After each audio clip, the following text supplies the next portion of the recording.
Hey everybody, Jake Newton here with a quick video for our Global Security Insights, which is part of our newsletter. If you're not part of our newsletter, I encourage you to go to our website, cpps.com, and sign up. You'll get these videos right to your inbox on a regular basis, as well as other things that we capture in our newsletter. For this week, I'm talking about analytics as it pertains to the future, specifically for workplace violence prevention. I believe analytics are going to be centric to violence prevention in the future, and I think one of the vehicles that's going to be provided through is software. Software is something that is coming now, but I do believe that in the future it's going to be more centric and part of a standardized program so that these analytics can be received as part of identifying how effective is prevention, what cases occurred, what were their outcomes, and those sorts of things. One of the questions that is posed on a fairly regular basis is, how do you measure prevention? Historically, that's been difficult. But when you consider, as an example, the law that was passed by California, SB 553, they're starting to capture data that is going to start providing some of the analytics to help identify what's going well, what's not going well. Was the incident prevented, for example? While theirs is more capturing data after an incident occurred, we can also gather data that is identifying maybe that an incident didn't occur, but a report was made, and what were the outcomes of that.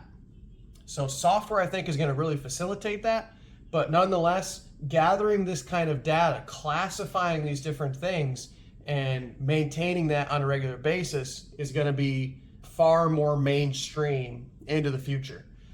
If you're not doing this, here's how you can do this now. When you have reports submitted as part of any potential anonymous tip line or something that you have as a capability for reporting within your organization, classify those reports. If it is an act of violence, you can classify those perhaps as the OSha typologies, if you wanted to do it that way. What type of weaponry was used, or what kind of incident was it? Was it a threat of violence? Was it actual violence? Where did it stem from? If it is those kinds of things, you can actually even benchmark 553.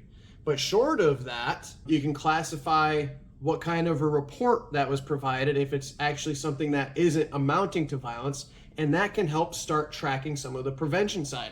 So what kind of categories can you start putting these things into? And perhaps you don't know ahead of time, but you can start looking at the incidents or the reports that you have received and try to put them into different categories, so that as you're starting to track this information, you can group it together, and then on an annual basis, look back at that data and be able to go back and analyze how many reports did we have throughout the year, what was the outcomes of those, what were the intervention strategies or the management efforts that we put into place to prevent violence. And then you can start to see a pattern of how your program is operating and be able to bolster areas that perhaps need it, but also identify how effective that program is.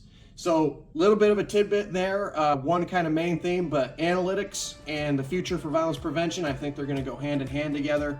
For the meantime, thanks for watching. More to follow in future videos. Cheers.